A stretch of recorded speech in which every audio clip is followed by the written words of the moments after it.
इलाहाबाद में आयोजित इस प्रमुख कार्यकर्ता सम्मेलन जो लोकसभा चुनाव के आगाज के साथ आप लोगों ने आज इलाहाबाद मंडी में आयोजित किया है। मैं यहाँ पर पहुंचे हुए हमारे भारतीय जनता पार्टी के वरिष्ठ नेता, पूर्व मंत्री और इस क्लस्टर के जिसमें 3 लोकसभा है, हमारी रोहतक, हिसार और सिरसा, उसके प्रभारी के तौर पे यहाँ पर पहुंचे हैं आदरणीय राम रणबीर जी, हमारी बहन जिले के अध्यक्ष निताशा सिहाग जी, हमारे भाई जो इस लोकसभा के संयोजक है और पूर्व जिले के अध्यक्ष हैं भाई आदित्य चौटाला जी, यहाँ से पहले चुनाव लड़े हमारे वरिष्ठ नेता आदरणीय अमित चंद जी, नरेश कटारिया जी, रिंकू जी, हमारे मंडल के अध्यक्ष बनवारी तलवाड़िया जी, सतबीर बेनीवाल जी, योगेश शर्मा जी, मंजीत धारीवाल जी, हमारे सभी जिले के पदाधिकारीगण, मंडल के हमारे सभी पूरी टीम, मोर्चों के अध्यक्षगण, उनकी पूरी टीम, सभी पालक प्रमुख, हमारे शक्ति केंद्रों के सभी पदाधिकारीगण, शक्ति केंद्रों के पालक और प्रमुख, हमारे सभी पना प्रमुख और जो यहाँ पर और साथी हैं, राजीव वधवा जी, दिनेश जी गोदारा, रमेश भादू जी, पंच सरपंच साहिबान, मंच पर बैठे हमारे सभी दूसरे वरिष्ठ नेता, किसी का नाम छूट जाए मैं माफी चाहूंगा, और सामने बैठे सभी मेरे देवतुल्य, बहुत ही संघर्षशील, बहुत ही तपस्वी भारतीय जनता पार्टी के सभी कार्यकर्ता, मीडिया के साथी हैं,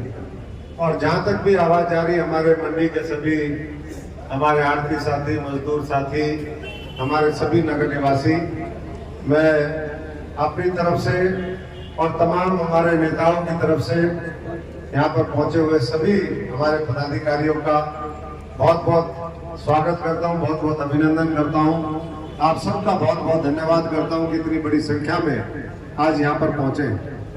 अभी मेरे से पहले बोलने वाले वक्ताओं ने बात रखी कि चुनाव का आगाज और ऐलान तो अभी हुआ है, लेकिन भारतीय जनता पार्टी एक ऐसी राजनीतिक संस्कृति, एक ऐसी कार्यशैली में विश्वास रखती है जो 12 महीने और मैं समझता हूं कि 24 घंटे, खाना पीना सोना ये तो एक अलग बात है, लेकिन उसके अलावा देश के बारे में सोचती है, प्रदेश के बारे में सोचती है, और पूरी इलेक्शन मशीन आपकी चालू रहती है। तो उस संस्कृति से आप लोग जुड़े हुए हैं, इसलिए ये बताने की आवश्यकता नहीं कि तैयारी कितनी कैसे कर रहे थे आप लोग। सारा पूरी मजबूती से नीचे तक के संगठन का निर्माण आप लोगों ने किया हुआ है। संगठन में पिछले दिनों बहुत सी नई नियुक्तियां हुई हैं, बहुत से पुराने साथियों को नए दायित्व मिले हैं, और ऐसे में लोकसभा का जब चुनाव आया है तो आप लोग पूरी मुस्तैदी से जनता के बीच में है, और वहीं दूसरी पार्टी ना तो उनके पास कैंडिडेट है, ना स्थानीय नेतृत्व है, और ऊपर का जो नेतृत्व है वो भी आप जानते हैं कि किस तरीके से आज डिस्क्रेडिट पूरे भारतवर्ष में नहीं पूरी दुनिया में हो गया। लोगों ने विश्वास छोड़ दिया कि भाई ये कुछ करने वाले हैं, और दूसरी तरफ 140 करोड़ लोग आज नरेंद्र मोदी जी के नेतृत्व में इस देश को बहुत तेजी के साथ विकसित, शिक्षित और हर क्षेत्र में आगे बढ़ता हुआ देखना चाहते हैं। मैं आज आप सबका भी बहुत बहुत धन्यवाद करने के लिए, आपसे मिलने के लिए, आपसे परिचित होने के लिए। बहुत से साथी पुराने हैं, उनसे परिचय पुराना है, लेकिन उसके साथ साथ बहुत से साथी ऐसे हैं जिनसे हमारा व्यक्तिगत तौर पर परिचय नहीं हुआ है। आज परिचय करने के लिए भी आए हैं, लेकिन उसके साथ साथ मैं आप सबका आभारी हूं कि आपकी, कहते ना भाई, ये जैसे पहले कहते थे भाई पर्ची और खर्ची, पर्ची लगती थी रिकमेंडेशन, तो सरकार ने वो तो रिकमेंडेशन खत्म कर दी, जो नौकरियों में चलती थी, जो तबादलों में चलती थी, जो टेंडर लेने में चलती थी, जो और दूसरी थी, लेकिन कार्यकर्ताओं की, नेताओं की आज भी रिकमेंडेशन चलती है भारतीय जनता पार्टी में। बहुत बड़ी बात है, क्योंकि वही मिलकर के फैसला करते हैं। यहाँ एक व्यक्ति निर्धारित नहीं करता कि भाई ये फलाने को टिकट मिलेगी, अशोक तंवर को मिलेगी, या नरबीर जी को मिलेगी, या आदित्य जी को मिलेगी, या नताशा जी को मिलेगी, अमित शाह जी को मिलेगी, या भाई रमेश बाबू को। यहाँ सामूहिक तौर पे, क्योंकि ये संगठन से चलने वाली पार्टी है, ये कार्यकर्ताओं को मान सम्मान देने वाली पार्टी है, और इसलिए ये पार्टी लगातार बढ़ रही है। तो इसलिए मैं आप सबका, क्योंकि आपके और इस क्षेत्र की जनता के आशीर्वाद के बिना संभव नहीं था कि कुछ दिन पहले मैं पार्टी में आया और मुझे पार्टी ने मौका दे दिया। तो इसलिए मैं आप सबका आभारी हूँ, आप सबका ऋणी हूँ, और आप सबको ये विश्वास दिलाता हूँ कि सिरसा की तरक्की के लिए, आप सबकी मजबूती से लड़ाई लड़ने के लिए, किसान, मजदूर, गरीब आदमी, नौजवान, हमारी माता बहनों की रक्षा सुरक्षा के लिए हम कोई कसर नहीं छोड़ेंगे, और पूरी मजबूती से आपकी जो है सड़कों से लेकर के और संसद पर आवाज गूंजे इस इलाके की, वो हम मिलकर के प्रयास करेंगे। बाकी क्या कहे, वर्तमान सरकार ने 10 वर्षों में किया है, क्योंकि आज मुख्य कार्यकर्ताओं का सम्मेलन है। आप तो दूसरों को जाकर के बताते हो, मैं आपको क्या बताऊंगा। जिस व्यक्ति ने जीवन यहीं पर बिता दिया हो, आप में से बहुत से लोग ऐसे हैं जो 50 साल से होंगे, 60 साल से होंगे, 20 साल से होंगे, 30 साल से होंगे। तो इसलिए आपको बहुत बढ़िया तरीके से पता है, और जो नए भी होंगे उनको भी पता है। मैं पिछले दिनों, मुझे चलो गांव की ओर प्रोग्राम आप लोगों ने जब चलाया, गांव चलो अभियान, तो उसमें मेरी ड्यूटी लगाई माधव सिंगाना गांव में। और जब मैं माधव सिंगाना पहुंचा तो भाई सतवीर बेनीवाल वहां पर जमाल मंडल की, जमाली मंडल है ना वो, जमाल मंडल में ये, क्योंकि उसके अध्यक्ष हैं, इन्होंने गांव में प्रोग्राम रखा। पूरे रात को मैं प्रवास भी मेरा वही था, और जब मैंने इनका काम करने का तरीका देखा, इनका नहीं, इनके सहयोगियों का भी काम करने का तरीका देखा, तो मुझे लगा कि भाई गांव तो 80-90% एक तरफ हो चुका है। ऐसा माहौल देखने को मिला, क्योंकि 36 बिरादरी में हम गए और लोगों के अंदर बहुत जोश था उस समय भी। और जब हम इनकी बात सुनी तो मैंने कहा भाई आप जैसे अगर कार्यकर्ता जो है मेरे पास होते तो मैं समझता हूं कि हम तो कभी हारते ही नहीं, क्योंकि जिस तरीके से छोटी से छोटी बात को समझते हैं, लोगों को समझाते हैं, ये बिना समर्पण के जब तक आपके अंदर से आवाज नहीं आती,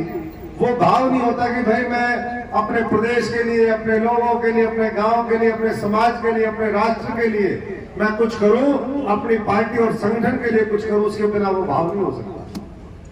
तो ऐसे जहां पर निस्वार्थ भाव से समझ बूझ रखने वाले सूझवान साथी हो, और ये मैं एक का उदाहरण इसलिए दिया कि मैं 24 घंटे उनके साथ रहा। ऐसे ही जब आपके साथ पूरी जिंदगी बताएंगे तो आपके भी सारे के गुण गाएंगे। कहते हैं भाई जिसकी खावे बात नहीं उसके गावे गीत, तो आपके भी गीत गाए, उस दिन इनकी वाली खाई हमने। तो इसलिए सब साथी जो यहाँ पर है, उनसे मेरा आग्रह है विनम्र कि हम पूरी ताकत के साथ, क्योंकि ये इलाका आप समझते हैं इस बात को कि भारतीय जनता पार्टी संघर्ष करती रही, और पिछली बार जो है हमें लोकसभा में सफलता मिली। इस इलाके ने जब मैं 9 में चुनाव लड़ा, 14 में लड़ा, दोनों बार शहर ने बड़ी मजबूती से जिताने का काम किया। 9 में जब हम पहली बार यहाँ से जीते तो भी हम इनेलो के बिल्कुल बराबर में थे। तो इसलिए बराबर की लड़ाई आप लड़ते हैं, और लोकसभा के अंदर जब जहां पर इतने बड़े बड़े कार्य हो, 550 साल पुराना मंदिर निर्माण का कार्य पूरा हुआ, जहां पर धारा 370 खत्म हुई हो, इस देश में जो है एक संविधान का मामला, एक विधान का मामला चालू किया हो, और इसी तरीके से सीएए लागू हुआ, नारी सशक्तिकरण के लिए महिला आरक्षण का प्रावधान हुआ है, 3 तलाक खत्म होती है, बड़े बड़े हाईवे और तमाम जो इंफ्रास्ट्रक्चर के प्रोजेक्ट हैं बहुत तेजी के साथ आगे बढ़ रहे हैं। आदित्य जी पीछे मीटिंग में बता रहे थे, कहां पर हम थे 2-3 दिन पहले, कि 2,500 करोड़ रुपया यहाँ पर इस जिले के अंदर सरकार ने फसल बीमा का और फसल मुआवजे का देने का काम किया। बहुत बड़ी बात है। 2,500 करोड़ रुपए आप गुणा करिए। लोग 72,000 करोड़ जब किसानों के कर्जे माफ करते थे पूरे राष्ट्र के, हरियाणा में सिर्फ 1,600 करोड़ रुपए के कर्जे माफ हुए थे 2005 में जब सरकार कांग्रेस की आई थी। और गुणगान कितना बड़ा था। और यहाँ पर एक जिले के अंदर 2,500 करोड़ रुपए, और उसको आप गुणा कर लीजिए पूरे भारतवर्ष के जिलों से, तो आपको समझ में आ जाएगा कि कितना किसानों के हित के लिए काम करने का प्रयास इस सरकार ने किया है। और जैसे मोदी जी गारंटी देते हैं, हम भी आज, क्योंकि ये टेल पे रहने वाला इलाका राजस्थान के बॉर्डर पर है, हम भी मोदी जी की तरफ से ये विश्वास और गारंटी दिलवाते हैं यहाँ के किसान, मजदूर, गरीब आदमी को, यहाँ के नौजवान को, कि साथियों